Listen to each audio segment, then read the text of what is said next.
Hey guys, chapter 17, number 144 in the Troe Second Editions book. Let's get in it.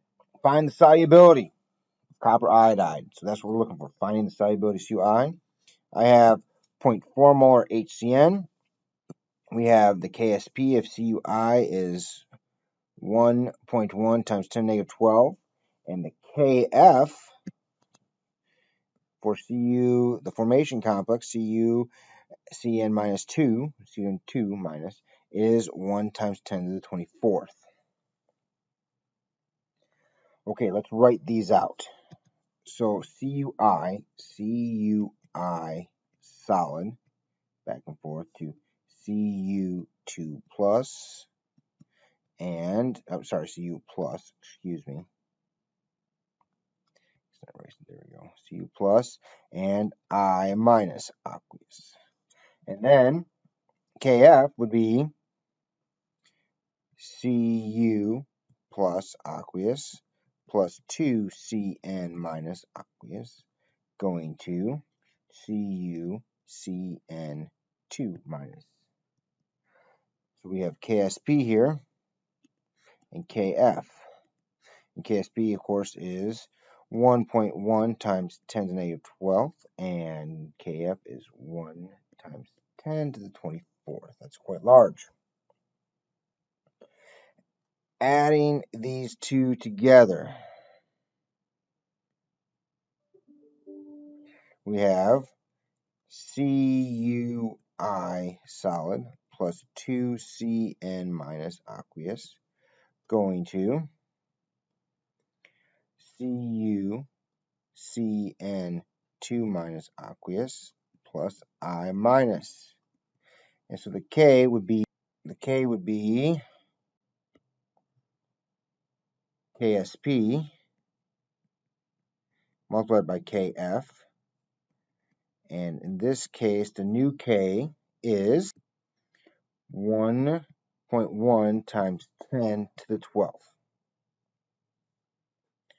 So that's K. And the K expression will be K is equal to Cu Cn2 minus I minus all over Cn minus squared. Okay. So we have now 0.4 molar Cn minus. We have, if I did a nice table here, I have a solid, no products, minus x, not minus 2x, there's a 2 there, minus 2x plus x plus x, so at equilibrium I have 0.40 minus 2x, x and x. And now we solve. So K, 1.1 times 10 to the 12th equals x times x all over 0.40 minus 2x squared. In this case, I'm going to approximate the 2x because x is this is 10 to the negative 1, 10 to the 12, big difference, way more than 1,000 times. So I'm going to approximate this as 1.1 times 10 to the 12 equals x squared all over 0.40 squared. So if I multiply both sides by 0.4 squared, so I get 1.1 times 10 to the 12th times 0.40, so 0.4 squared, equals 1.76 times 10 to the 11th. So I'm going to write that down. 1.76 times 10 to the 11th equals x squared. Second square root that answer, and I get 419523.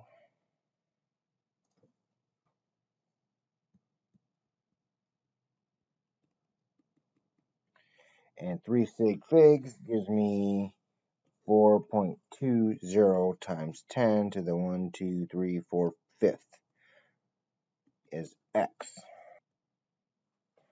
So now if I look at this, 0.4 minus 2x, I can't do that, can I?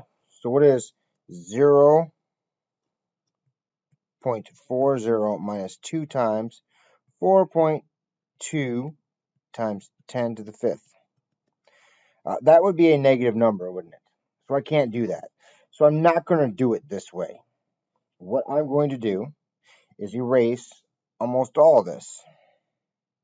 Well, no, I'll rewrite. Let's rewrite. So I'm going to have CUI solid plus 2CN minus going to CU CN2 minus and I minus. K again is 1.1 times 10 to the 12th. We have 0.4 here, 0.40 molar in my ice table.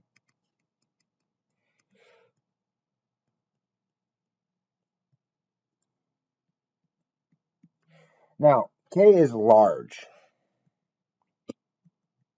I would drive anywhere in the country to get that many pennies.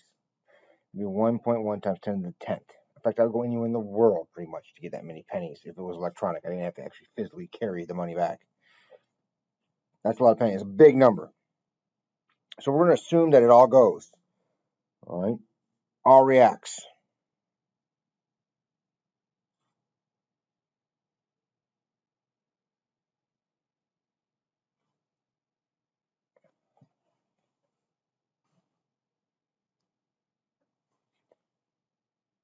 So minus 0.40 molar plus 0.20 molar and plus 0.20 molar.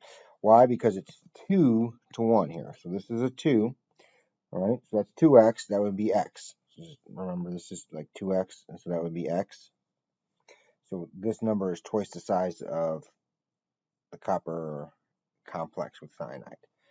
So at the end, I have 0.2 molar and 0.2 molar because K is large. Now, can this be 0? So if I go back into my equilibrium constant expression, Kf equals Cu Cn 2 minus I minus, which can be any number they want, over Cn minus squared. That number cannot be 0. Right? All my math teacher downstairs, and my boss is a math teacher, he'd be flipping out. Like, you can't do that. Can't do that. Okay, I agree with you. Can't do that. So what do? Assume a small back reaction now.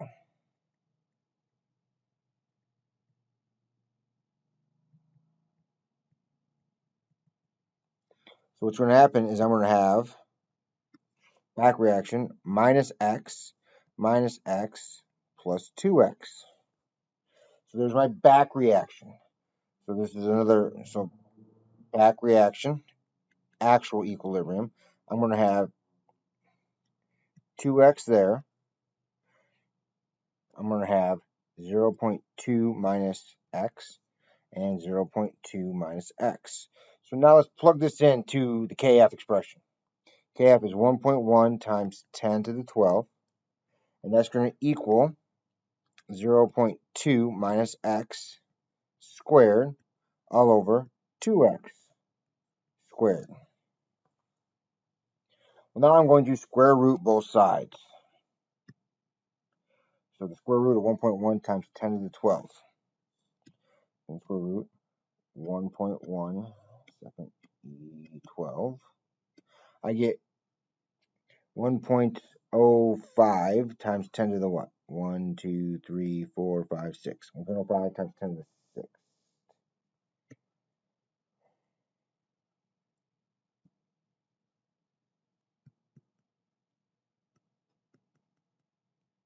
Equals 0.2 minus x all over 2x.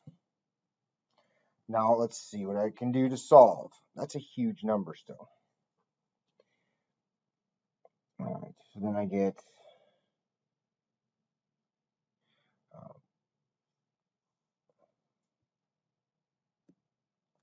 Get 2.1 times 10 to the 6x equals 0.2 minus x. So basically what I do is add x to both sides. So I get 2.1 times 10 to the 6x, right? Because if I add that, it becomes 2.1000001, I think, equals 0.2. So x equals 0.2 divided by 2.1 times 10 to the 6. I get 9.5 times 10 to the negative 8. 9.5 times 10 minus 8. Great. So now this is my blue x right here. This is my blue x right there. So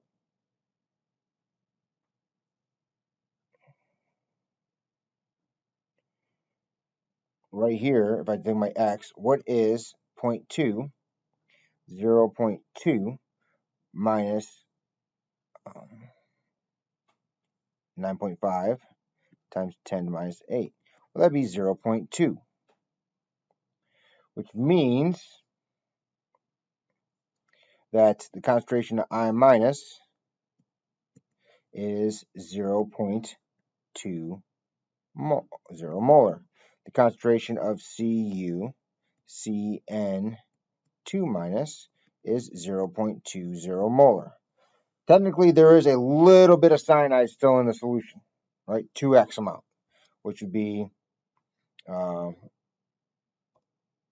number times 2, which is 8.57. So cyanide is 2x, which is 8.57 times 10 to the minus 7 molar.